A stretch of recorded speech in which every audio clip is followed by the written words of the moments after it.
Welcome, Anna here, and we're going to continue on with our nervous system lectures. This is part 3, and what we're going to do is focus on the structural and functional classifications of neurons, and then also break down the functional zones of those different neurons. All right, so let's start outlining that on the next slide.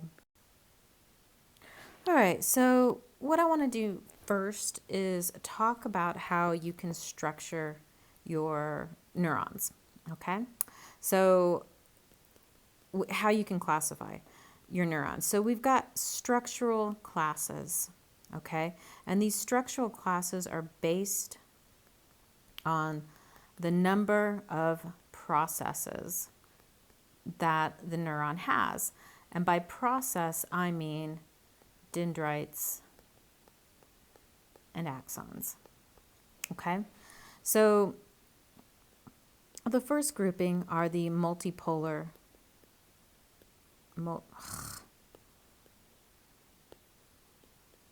polar neurons. Okay, now I want you to focus on that part of the word, multi and then poles. So many poles. Okay, another way of writing process is a pole. It's basically a line that comes off of it. Okay, so these multipolar neurons, one, have 3 or more processes. And this is going to break down into 1 axon and 2 plus dendrites. Okay, that's the first type. Let me put a line in here. Whoa, hold on, let me pause this. All right, where was I? I am going to make messy lines right here. That's where I'm at. And then we're going to talk about bipolar neurons.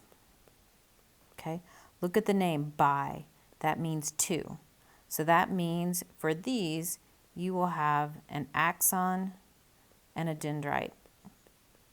Okay, and actually when you look at them, it looks like there's one thing, one process, but technically you've got a receiving end and ascending end. So we consider this the dendrite end and this the axon end. So it's considered bipolar. Okay, now bipolar neurons are unique in that they are sensory and specifically special senses. Okay, so you're looking at in the eye, you're looking at smell, hearing, that kind of stuff, and that's it. It's the only place where you're using them. All right, and then you've got unipolar. Okay, one pole. Okay, but it does have a receiving end and ascending end, but we call it one pole because basically it starts out like this and then it swells in the middle and then it goes like this again. So basically the soma is embedded in the middle of it, whereas the soma of the bipolar neuron kind of sticks out. And somebody decided to call this one unipolar and the other one bipolar, even though technically there is a dendritic ending over here and a axon ending over here because this one receives and this one sends. Okay, and these are also sensory neurons. All right, and one of the things that's interesting is in the peripheral nervous system, their somas are found in ganglia. Okay, and then we've got one more. We have the anaxonic axon. Okay, so in this case, an right there means no or none. So there are no axons on this one, and it's truly bizarre and weird. Okay, so basically you have a soma with a whole bunch of little dendrites, and that's it. Okay, and it's really weird, and it's only found in a few spots like in the retina, the brain, the adrenal gland, which has a whole structure to it that's bizarre, and we'll talk more about that when we get to the autonomic nervous system. Okay, I'm going to put in another whiteboard slide so that we can get rid of some of this mess. All right, people, I was doing a later slide and realized I messed up the drawings here, and I flipped the drawings for bipolar and unipolar. All right, so let's fix that real quick while we're here so that when you get to the other one, it's not seriously confusing. This is the unipolar one, okay? And then the bipolar is like this with a thing in the middle, and then it comes out like that. So that's the soma, and that's the soma, okay? The rest of this information is correct, so I just drew the wrong pictures in each place. All right. All right, so here's a clean whiteboard slide. What do I want to talk about? Functions. I want to talk about functional classifications.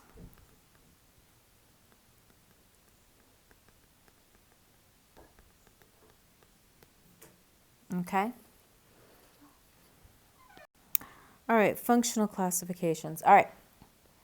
So we've got 3 major categories that we can divide these neurons into based on function. We have sensory and we have motor. Those we've already talked about. But we also have a category called interneuron. Okay? And you can combine these things. So I can have a multipolar interneuron. Okay? So the structural shape is multipolar. The functional classification is interneuron. Okay? So with functional classifications, it's all about direction of impulse, okay? This one comes from the edges and moves towards the center, whereas motor goes from center towards the edges. Another way of saying this is this goes from your toes to your brain. And this one goes from your brain to your toes, okay? Sensory receives information about stimulus either inside the body or outside the body.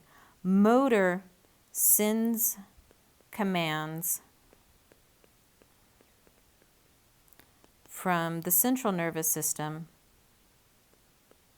to elsewhere, usually something in the peripheral nervous system, but we also have upper motor neurons, which are strictly in the brain and spinal cord. Okay, interneurons are your thinker neurons. Okay, they are super short, okay?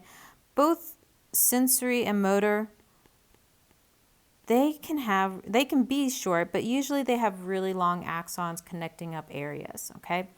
Interneurons are really, really tiny, and they connect the thinking areas of the brain and spinal cord.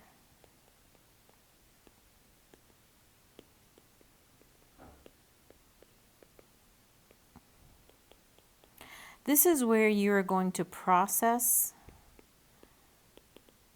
and integrate information. Okay? Typically, basically always, they're going to be multipolar neurons in shape. Okay? They are being found in your central nervous system because that's where you're thinking. And they're going to be 90% of the neurons here. Okay? Now, sensory neurons, most of them are either unipolar or bipolar or something else like the anaxonic or whatever in shape. Whereas motor is typically multipolar in structural shape.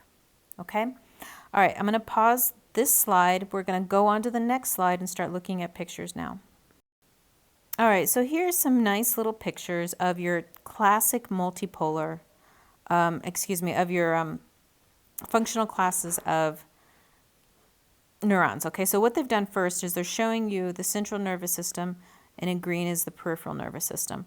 And what they're telling you is that interneurons are combined to the central nervous system.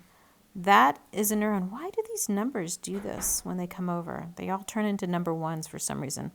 So you can basically see I've got the soma, I've got the axon, I've got the axonal terminals. That's your interneuron, teeny tiny. Okay, the sensory neurons, so in this case I have a bipolar sensory neuron and I've got my dendritic ending. So this is the dendritic ending picking up stimulus, and then it's going to go along the axon ending and eventually come over and synapse with an interneuron. Okay, then for my motor, I have my cell body, and this is going to be a multipolar motor neuron. All right, I've got my axon here, and then it's going to come out to the axonal terminals where it's going to send a signal to the effector organ. Okay, let's look at the next picture. All right, so here we've got some nice pictures of multipolar neurons. They can have different shapes. When I draw them, I tend to do something that kind of looks like this.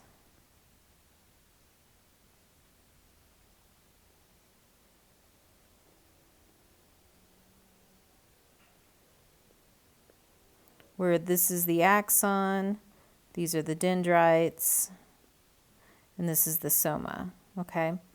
You can make it nice and round if you want to, okay? And then you got the dendritic endings, okay? And this is often what we do when we have a nice stylized structure for a multipolar neuron. But you can see we've got different shapes over here. We've got this mass for something that's for dendrites, and then there's just this teeny tiny little axon over here, whereas this one is scented out kind of like a fan going out so that it can receive signals from a very broad area, whereas this one wants to be able to be very sensitive. This one wants to do a large area, basically, okay? And it can vary a little bit, okay? But key idea, many dendrites, one axon, okay? They're motor and they're interneurons. All right, next slide. All right, these slides didn't import well, so I'm going to do a drawing of this. But what I want you to notice is the next slide right here where it's got these boxes. Hold on. All right, do you see these boxes right here?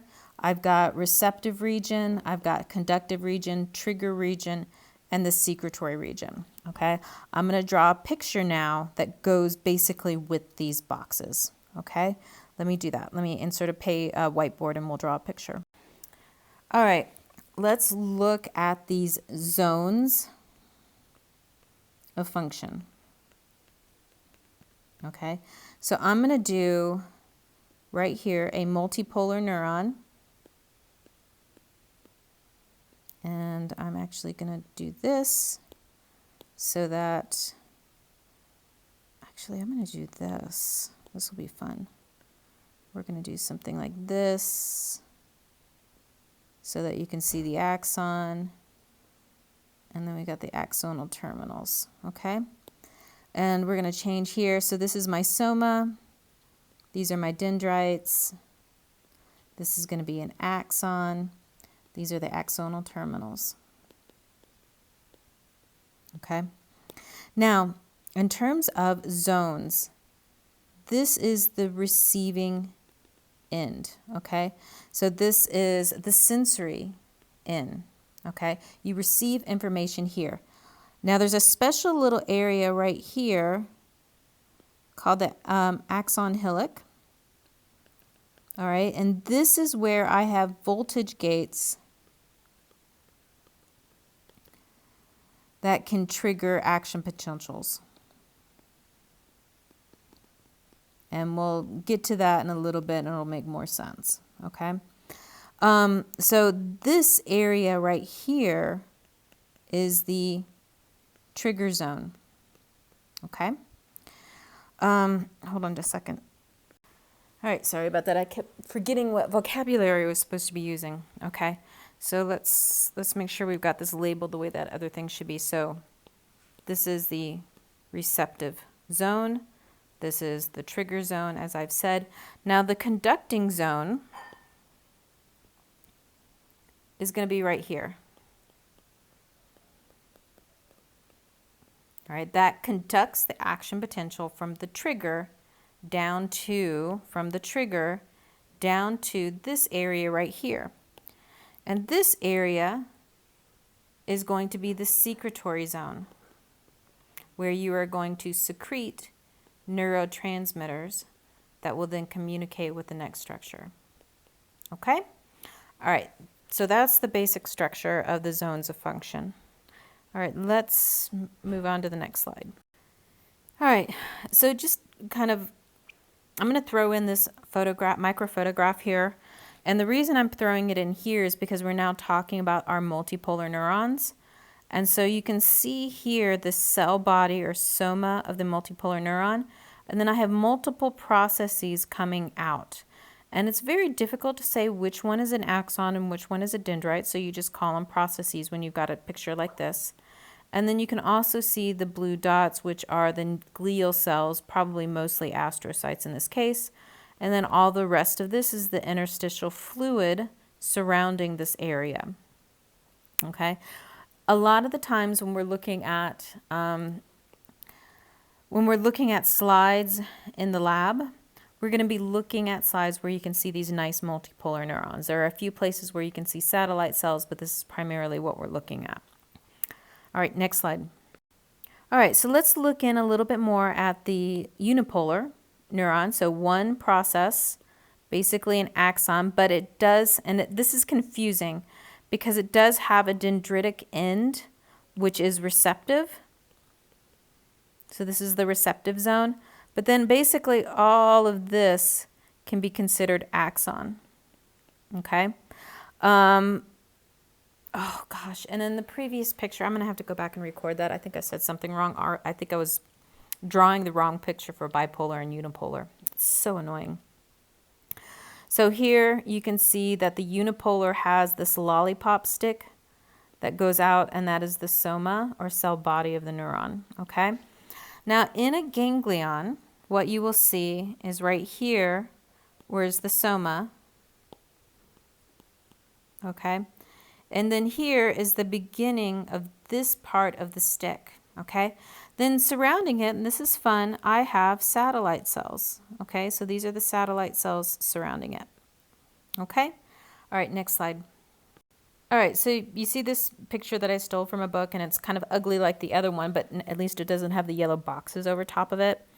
But what you can see is, again, we're dealing with a unipolar neuron, okay? So we know that it is sensory, and right there is my soma, all right? And so then that is the axon, okay? Now, let me change, I don't like the screen. This area is basically filled with dendrites.